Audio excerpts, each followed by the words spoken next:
The entire city was dark. No power anywhere. In a conference room on the 14th floor, a homeless woman stood in front of the country's most powerful CEO and his team of engineers.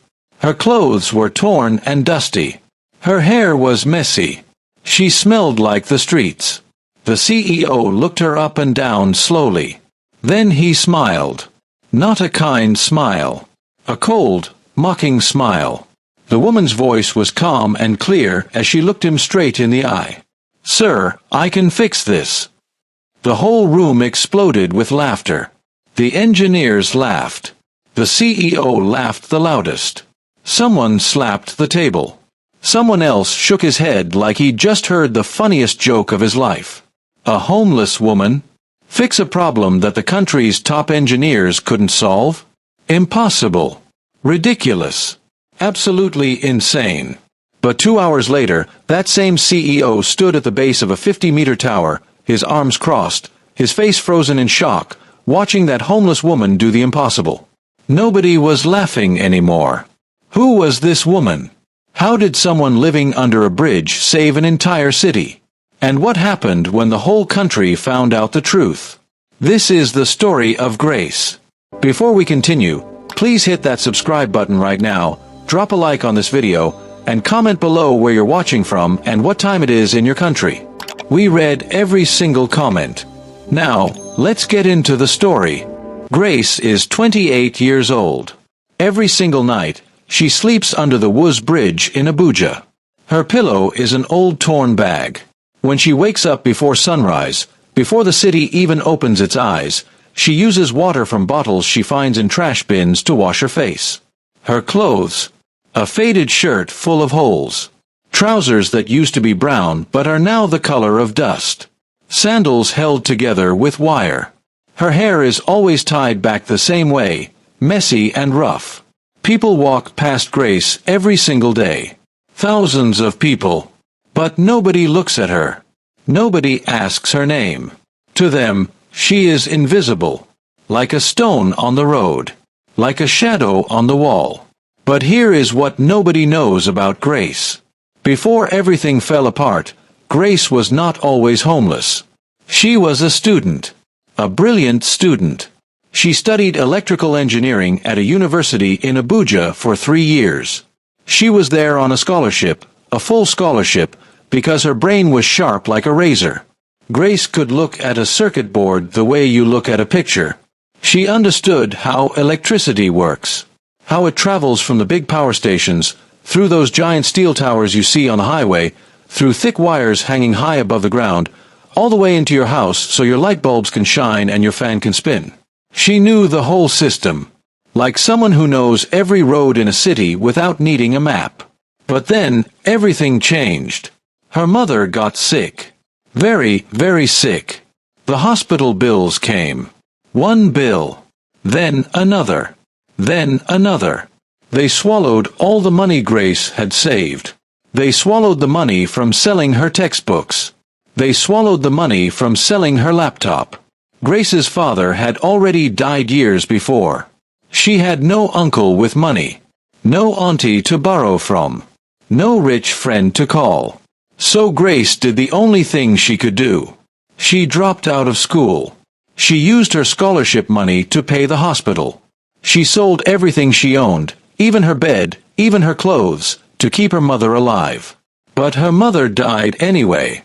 And after that, Grace had nothing left. No house. No school. No family. No money. Not even 1 naira in her pocket. She ended up on the streets of Abuja. The same city where she had once dreamed of becoming an engineer. The same city where she had walked to class every morning with books under her arm and hope in her heart. Now, she slept under a bridge. But here is the thing about Grace that nobody understood. Her mother was gone. Her school was gone. Her house was gone. But her brain never stopped working. Every night under that bridge, Grace would pick up old newspapers from the trash and read them. If there was an article about electricity or machines, she would read it twice. 3 times. Until she understood every word. And when she found broken things, old radios, small fans, phone chargers that people threw away, she would fix them. Not to sell them. Not to make money. She fixed them because her hands needed to stay busy. Because her mind needed to stay sharp. Because fixing things made her feel like herself again, even just for a moment. The other homeless people started calling her the fixer. If your phone charger stopped working, you brought it to Grace. If someone's small radio made a strange noise, Grace would listen to it for 2 minutes and tell you exactly what was broken inside. She never asked for money. She never said no. She just fixed things quietly and handed them back. That was Grace. The girl nobody saw. The girl everybody ignored. Until the day the entire city went dark. It was a hot Tuesday morning in Abuja. Suddenly, with no warning, the electricity went out. Not just in one house. Not just in one street. The power went out across the entire city. Every single light. Every single fan. Every single air conditioner. Gone. Traffic lights stopped working. Cars crashed into each other at junctions because nobody knew whose turn it was to go. Hospitals started screaming for their backup generators to turn on. Banks shut their doors and locked their customers inside because the security systems went dead. The big shopping malls went completely dark. Restaurants lost all their frozen food. People got stuck inside elevators between floors, banging on the walls and shouting for help. By noon, the whole of Abuja was boiling. Not just from the heat. From anger. At the headquarters of Nova Power Nigeria, the company that controls all the electricity in Abuja, the CEO was pacing back and forth in his office on the 14th floor. His name was Mr. Gerald Cole. Tall man. Expensive suit. Shiny shoes. Big office with leather chairs and a view of the whole city. His phone had not stopped ringing for 3 hours. The Minister of Power was calling. The President's office was calling. Angry governors were calling. News reporters were already outside the building with their cameras, shouting questions at anyone who walked past. Gerald was sweating. Not from the heat. From pressure. He called all his best engineers into the big conference room. "Find the problem," he said, his voice hard like stone. "Fix it. Now." His engineers opened their laptops. They pulled up digital maps of the entire power grid. They sent drones into the air to fly over the city and look at the power lines. They made phone calls to technicians at different stations across Abuja. After 2 hours of sweating and shouting and typing and checking, they finally found it. The problem was at Transmission Tower 7. Tower 7 was a massive steel tower standing about 50 meters tall, that's as high as a 15-story building, on the edge of the city. At the very top of that tower, inside a small platform, 3 of the biggest, heaviest power lines in the whole country came together and connected. And one of the main connector clamps had cracked. It had slipped loose. Let me explain this in the simplest way possible, so even a child can understand. Imagine electricity is like water flowing through a big pipe. Now imagine there are 3 big pipes carrying water to the whole city, and they all meet at one place, Tower 7, where they join together into one even bigger pipe. When that joining point cracked and came loose, the water could not flow anymore. The electricity stopped. Everything after that point went dark. The entire grid was like a road where someone removed the only bridge. No cars could cross. No traffic could move. Gerald's engineers now understood the problem. But fixing it, that was a completely different story. To fix the clamp, someone had to climb all the way to the top of Tower 7, 50 meters in the air, and reconnect it by hand. There was no elevator. The ladder was old and bent in some places from a storm that had hit the city last week. And because the power lines were dead and the clamp was loose, any wrong move up there could cause the lines to swing and hit whoever was climbing. They could get seriously hurt. They could even die. Gerald sent for his best field technician, a man named Raymond. Raymond was tough. He had been climbing towers for 15 years. He had fixed things in thunderstorms. He had worked through the night in dangerous conditions. But when Raymond looked at the photos of Tower 7, and then looked outside at the wind picking up speed, he shook his head slowly. "Sir," Raymond said, "we don't have the right replacement parts here. The supply truck is coming from Kaduna. That's at least 6 hours away. And climbing that tower in this wind, without the right tools." He paused. "We could lose a man up there." Gerald slammed his hand on the table so hard that everyone in the room jumped. "Then we wait for the truck," he said. 6 more hours. 6 more hours of darkness for the entire city. People were going to be furious. Outside the Nova Power building, a crowd had started to gather. Journalists with cameras. Angry residents shouting. Government officials stepping out of big black cars with tinted windows. And somewhere at the edge of that crowd, standing quietly in her torn, faded clothes, was Grace. She had walked all the way from Bridge. That's almost an hour on foot under the hot sun. She walked because she had heard people on the street talking about the power outage. And something inside her brain, that part of her brain that never stopped working, had already started thinking about the problem. Even before she fully understood what was happening, her mind was already trying to solve it. She pushed through the crowd slowly. People bumped into her. Some people wrinkled their noses at her smell. But Grace kept moving forward until she was near the front entrance of the building. A security guard in a blue uniform stopped her immediately. He put his hand up like a wall. "Move back," he said. "You can't be here." Grace looked at him calmly. Her voice was quiet but clear. "Please," she said. "I know what is wrong. And I know how to fix it." The guard laughed. It was not a nice laugh. It was the kind of laugh that says, "You must be crazy."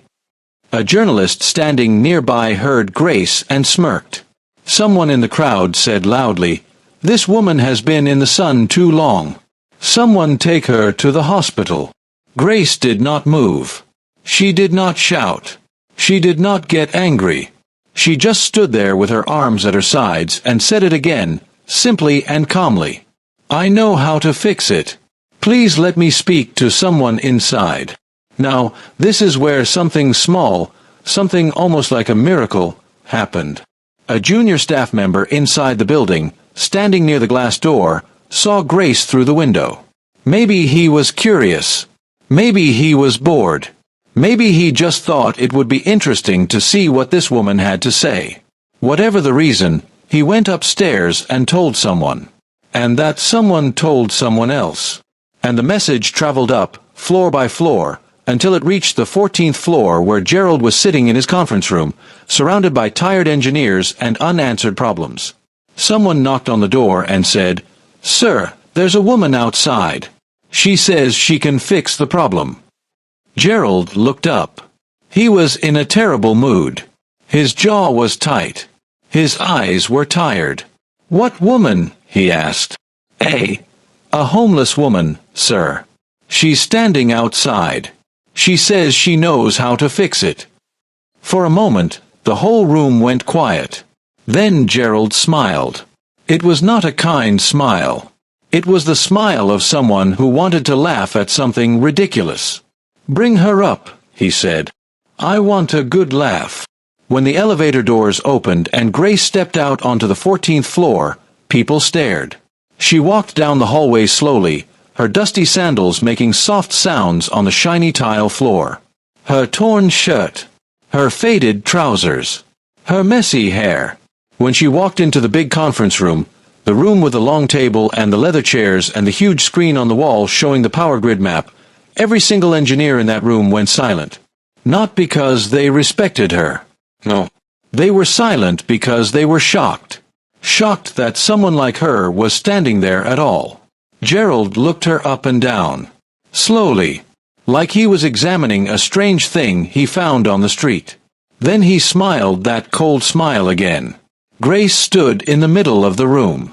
Her back was straight. Her voice was calm and strong.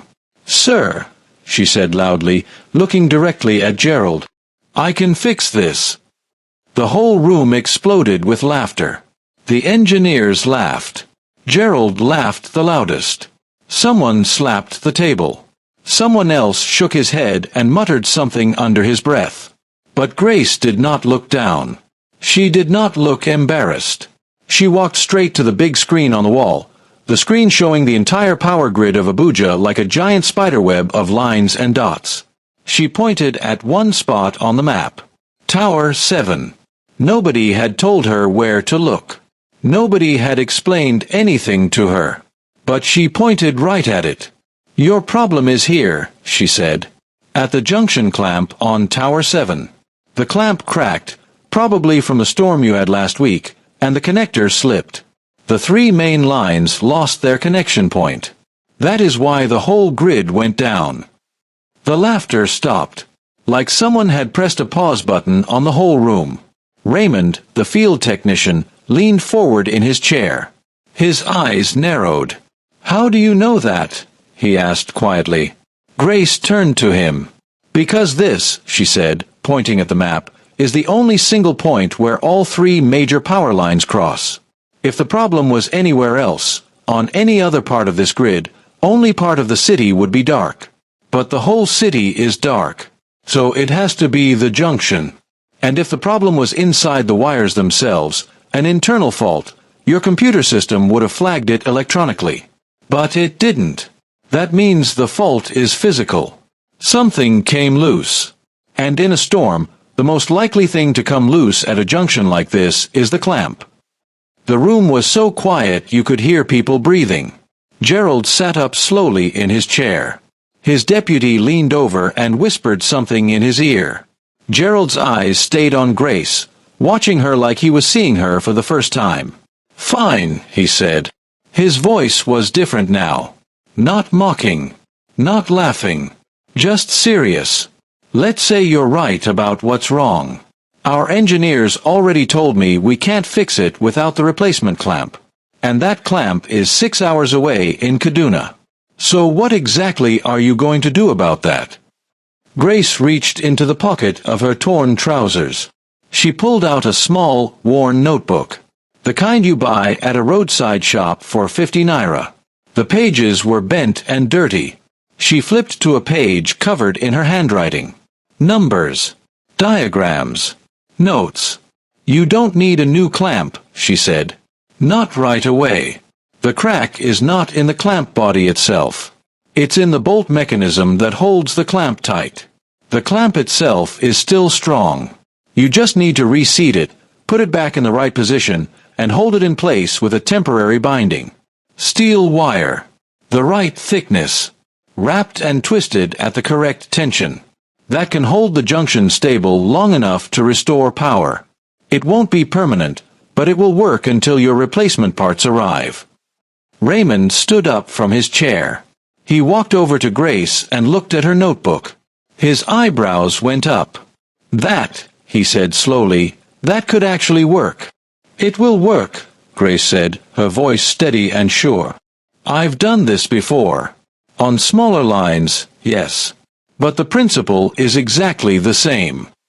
Gerald stared at her. Really stared at her. Like he was trying to figure out who this woman was. Where she came from. How she knew these things. "You've done this before?" he asked. "Who are you? Where did you train? What school did you go to?" And so Grace told them. She told them about the university. The scholarship. Her mother getting sick. The hospital bills. Dropping out of school. Losing everything. Ending up on the streets. Sleeping under the bridge. Fixing things with her hands just to keep her brain alive. She told them everything. Simply. No drama. No tears. Just the facts of her life, quietly delivered in that big conference room full of men in expensive suits. When she finished, the room was very, very still. Gerald looked at Raymond. Raymond looked back and gave a single, slow nod. Gerald turned back to Grace. He took a deep breath. "All right," he said. The word came out slowly, like it was hard for him to say. Like he was not used to saying it. "All right. Let's do it." 1 hour later, Grace was standing at the base of Tower 7. She was wearing an orange safety harness they had given her. It was too big for her small body, so they had to tighten all the straps as much as they could. In a bag on her back, she carried the tools she had asked for. Heavy pliers. Steel wire of a very specific thickness, the exact number she had written in her notebook. A wrench. A length of rope. These were simple tools. The kind you could buy at any hardware shop in Garki Market for a few thousand naira. Raymond stood at the bottom with 3 other technicians. They had their radios, their safety equipment, their serious faces. Gerald had driven out from his office himself. He was standing a little distance away, his arms crossed, watching. The tower was enormous up close. 50 meters tall. Made of thick steel beams crisscrossing like a giant ladder reaching into the sky. The wind made it groan softly, like a sleeping animal. The ladder going up was narrow, steep. Some of the rungs were bent from last week's storm. Grace looked up. She could see the small platform at the very top, so high it looked like a toy. She took one slow, deep breath. Then she began to climb. The crowd that had followed the Nova Power vehicles from the city watched in complete silence. Journalists pointed their cameras up. People stood with their hands over their mouths. Some people were praying quietly. Grace climbed steadily. Not fast. Not slow. Just steady. Like someone who had made a decision and was now simply doing what needed to be done. One rung. Then another. Then another. The higher she went, the stronger the wind became. Halfway up, maybe 25 meters in the air, the wind suddenly pushed hard against the tower. The whole steel structure shook. It vibrated with a deep low hum that you could feel in your bones. Grace stopped climbing. She pressed her body flat against the ladder. She held on tight and waited. Below, people gasped. Someone shouted, "Come down! It's too dangerous." But Grace did not come down. She waited for the vibration to pass. And when it did, when the tower went still again, she kept climbing. Higher, higher, higher, until finally, she reached the top. The platform at the top of Tower 7 was small, about the size of a large dining table. Just a metal grate with a railing around the edge. Grace clipped her safety harness to the rail. She stood up carefully and looked out. All of Abuja stretched beneath her in every direction. She could see the city rooftops, the roads with their cars standing still in traffic, the hills in the far distance. The sky was huge and blue and endless. And above her, hanging heavy and silent in the air, were the 3 massive power lines, thick as a man's arm, coming together at the junction point. Grace found the clamp immediately, right where she said it would be. The bolt had cracked under the pressure from the storm. The clamp had shifted sideways, breaking the connection between the 3 lines. Grace opened her bag. She pulled out the wrench first. Below, Raymond lifted his radio to his mouth. "Talk to me, Grace," he said. "What do you see?" Grace's voice came through the speaker, calm and clear. "I can see it. The clamp is exactly where I said. Give me 15 minutes." She went to work. First, she used the wrench to push the clamp body back into its correct position. This was not easy. The clamp was heavy. It had shifted far to the side. Grace had to use both hands and the weight of her whole upper body to move it. Her arms shook. Sweat ran down her face. But she held on. Slowly, very slowly, the clamp moved back into place. Then she reached into her bag for the steel wire. She began wrapping it around the clamp in a very specific pattern, crossing it back and over, twisting it tight, section by section, like lacing a shoe, but with much more strength. Each twist she made with the heavy pliers, pulling hard until the wire bit firmly into the metal and held. Wrap, twist, pull, check, wrap, twist, pull, check. The wind came again. Stronger this time. The platform swayed beneath her feet like a boat on water. Grace crouched low. She kept one hand on the clamp. She waited. The tower groaned. The wind howled past her ears. Then it passed. Grace stood up and continued working. On the ground, nobody moved. Nobody spoke. Gerald stood with his arms still crossed, his jaw tight, watching the small figure at the top of the tower working with quiet, steady hands. Someone in the crowd started praying out loud. Other people joined in. 14 minutes later, Grace's voice crackled over Raymond's radio. "Raymond," she said, "it's done. The clamp is back in position and the wire is holding it. You can run a test." Raymond looked at his team. They nodded. They ran the test sequence from the mobile unit, sending a small signal through the lines to see if they were connected again. For 3 seconds, nothing happened.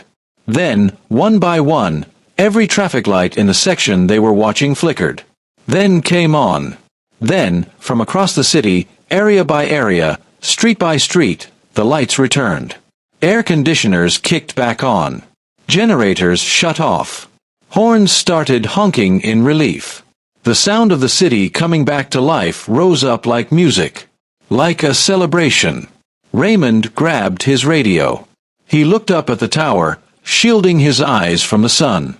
"Grace," he said, and his voice was not steady anymore. "It worked. The whole city is back online. You did it."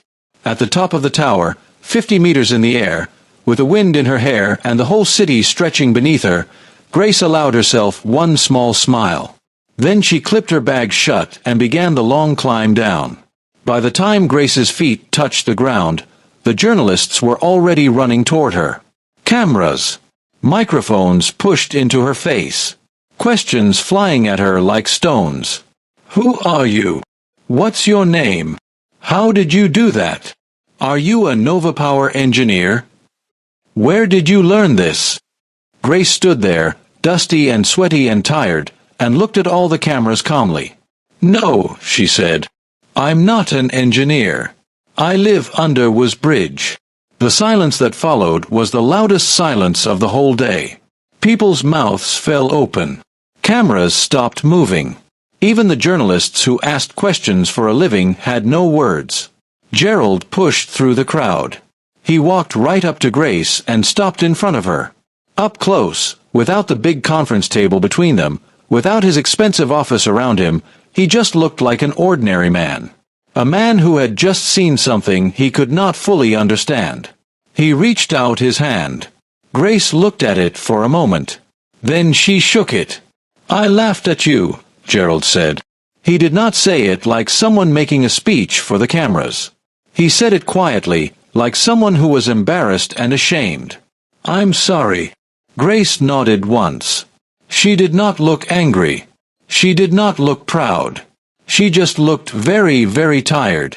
Gerald turned to Raymond. "Get her whatever she needs," he said. "Food. Clean clothes. A place to stay tonight. A hotel. Whatever she wants." He turned back to Grace. "And I'd like to talk to you tomorrow. Properly. If you're willing." Grace was quiet for a moment. Then she nodded again. The story of Grace spread across Nigeria that night like wildfire.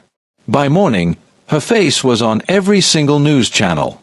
People were talking about her on radio shows. Her photo was everywhere on social media. The picture of her climbing down from the tower, dusty and exhausted, with the whole city's lights shining behind her. Some people cried when they heard about her mother. Some people got angry at all the systems that had failed her, the schools that didn't help, the government that didn't care, the people who walked past her every day like she was invisible. Some people just shared her photo with one simple caption: "This woman restored power to an entire city with her bare hands." The next day, Grace met with Gerald again. This time, it was in a clean meeting room. There was food on the table, real food, hot food, and Grace ate it without shame or embarrassment. She was hungry. She had been hungry for a long time. Gerald sat across from her. He had a folder in front of him. Papers. Documents. "Grace," he said, "I want to offer you something." He slid the folder across the table. Inside was a job offer. A full-time position at Nova Power as a field solutions consultant. A real title. A real salary. Benefits. Insurance. Everything. But that was not all. I'm also going to pay for you to finish your degree, Gerald said. Full sponsorship. We'll cover your tuition, your books, your accommodation. No strings attached. You go back to school. You finish what you started. And when you graduate, you come work for us. Grace stared at the papers. Her hands started shaking. And there's one more thing, Gerald said quietly. He slid another document across the table. This is a bank transfer confirmation. 40 million naira. It's yours. Right now. Today. Use it to get yourself a house. Buy clothes. Food. Furniture. Whatever you need to live comfortably. To live with dignity. You've earned it. Grace looked at the number on the paper. 40 million naira. She had been living under a bridge. Eating from trash bins. Wearing the same torn clothes for months. And now this. Her eyes filled with tears. Not sad tears. Overwhelmed tears. The kind of tears that come when something impossible suddenly becomes real. She put her face in her hands and cried. Deep, shaking sobs that came from somewhere very deep inside her. Gerald did not say anything. He just let her cry. When Grace finally looked up, her face was wet but her eyes were clear. Thank you, she whispered. I promise. I will never disappoint you. I promise. Gerald smiled. A real smile this time.